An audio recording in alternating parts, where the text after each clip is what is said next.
Welcome back to another episode of Briggs on Books, where we are talking to authors all over the world.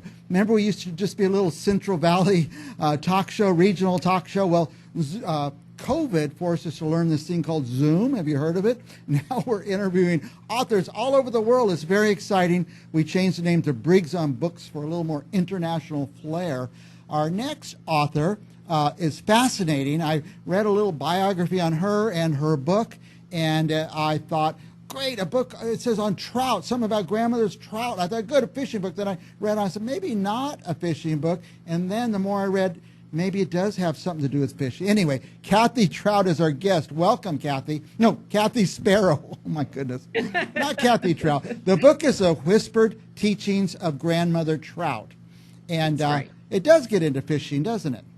Absolutely. That's the backdrop. Fly fishing. Not just fishing, but fly fishing. Yeah. It features the protagonist. The protagonist, she's from a big city. She works on a Southern Life kind of magazine and gets sent to the South to do a story on fly fishing.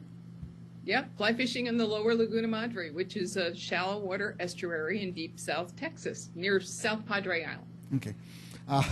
Whenever my friends from Texas, I say, hey, did you guys get hit by that tornado? They go, you don't realize how big Texas is, do you? That's really a big state. Yeah, it is. So the lower Laguna is the most southern point of Texas. It's on the boot. On the boot.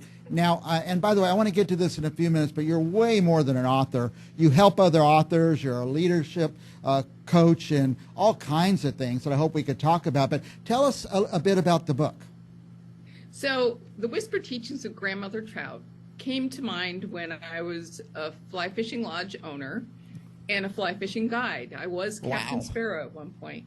And, the story just unfolded as I would be out on the water. And it took me a long time to finish it. In part, I left fly fishing, left the marriage that was associated with the fly fishing, and I was like, I'm not going anywhere near it. But the story wouldn't let go of me. So it's really a coming of age book for women, but men love this book actually. Yeah. So there's a lot of fly fishing, a lot of descriptive of the area, and it really shows the evolution of a woman coming to know herself.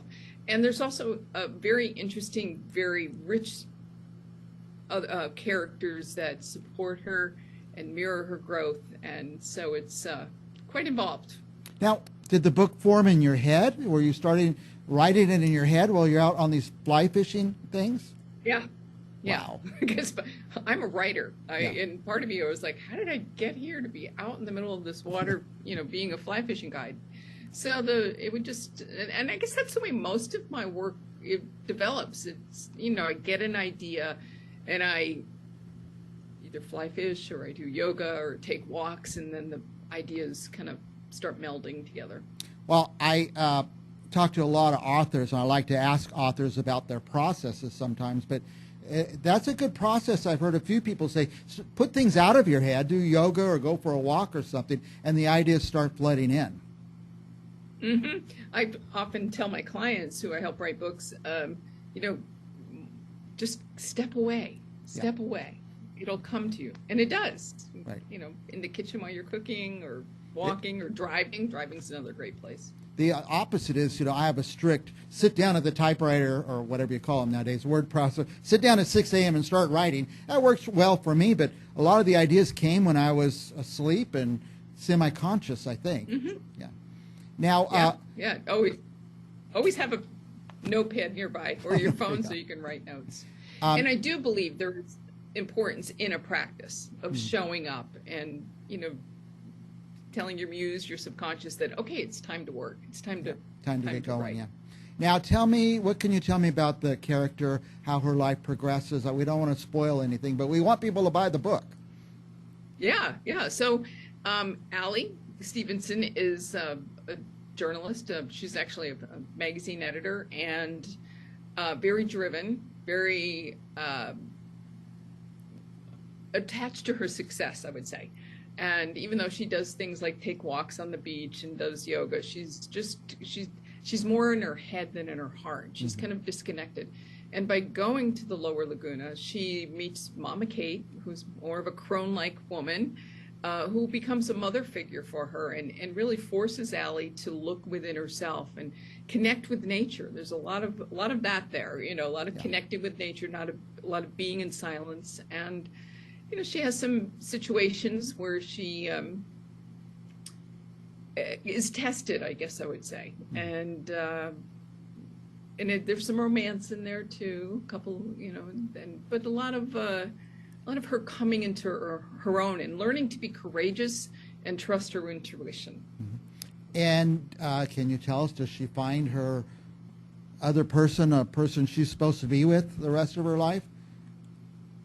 Well, I'm not so sure she's going to be with him for the rest of her life, but she does encounter Captain Jack Cooper, and they have a romance, and, you know, he's the I don't want to say this, but he's kind of like the typical male who flees, you know, because he's afraid of intimacy. So he has some growth there too. Yeah. And who's going to read this book?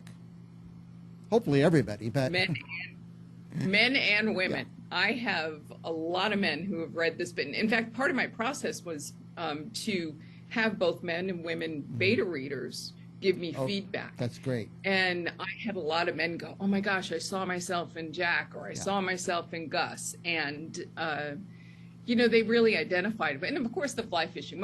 There's a lot of men that fly fish, but there's a lot of women who either are fly fishers or want to learn fly fishing that are attracted to this book as well.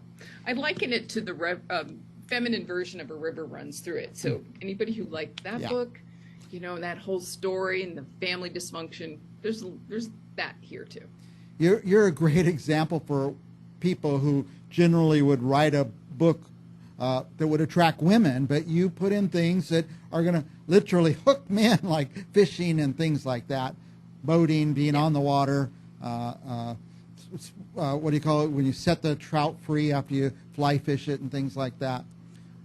Yeah, catch and release. Yeah, catch and release. That's the term. I need to read the book so I could get more of these terms. Now, where can I want to ask you about your other life and helping people get their books written? But let's wrap up on the book. Where do people buy it? Amazon is the best place. At Barnes & Noble, you can order it there as well.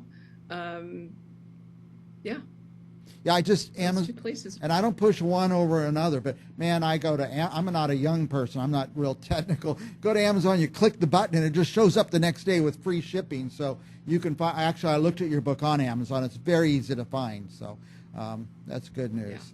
Yeah. Now, you help authors. Yes, I consider myself a literary midwife. I've been coaching aspiring writers for over 20 years, and we work together and for a long time, and I get to help them bring their messages to life. So a lot of my authors are actually nonfiction writers. Most of them, most have an autobiographical message that, you know, can help other people. Improve their own life. I talk to a lot. I mean, I always say this on the show. Congratulations for writing a book. Anybody could write a book. Few people can finish a book. And a lot of people who are trying to finish, I say, call somebody. I'll tell them, call Kathy Sparrow. I mean, you don't have to write every word yourself. You can get some help in this kind of thing. Is that right? Right.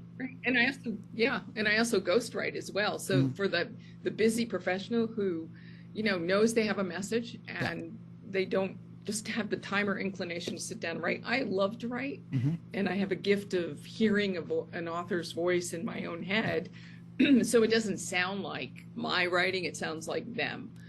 So I do some ghostwriting, and that's very satisfying. Nothing makes me happier than playing with words all day or getting out in nature. And I tell people who, you know, are afraid to get a ghostwriter. I says, that doesn't mean you didn't write it. It's your story. They're just taking your words and arranging them in the proper order and helping you along a little bit. So you're going to be a valuable resource for our viewers. Any other businesses or skills you want to talk about? I read your whole bio. You had all these great things that writing you do. and fly fishing. Right in a fly fish. Okay, very good. Kathy, thank you for coming on our show. Anything you want to add before we're out of time? Well, just thank you. And if you want to reach me, you can find me at kathysparrow.com or at writablelife.com. Writablelife.com. AWRITABLE.com. Writablelife.com. And I encourage everybody to go to Kathy's, go to Amazon and click on Kathy's book, take a look at it. And by the way, it's not a very expensive book. Go order it, you guys. Better yet, order 10 of them. It's always say this on the show. Order 10. And I love to give away books. I always have to go to parties at people's house, and instead of a bottle of wine, I say, hey, here's a book I like. Order 10 books. Kathy Sparrow, author. That's a good idea. The Whispered The Whispered Teachings of Grandmother Trout. And we'll be back with another author right after this. So don't touch that mouse.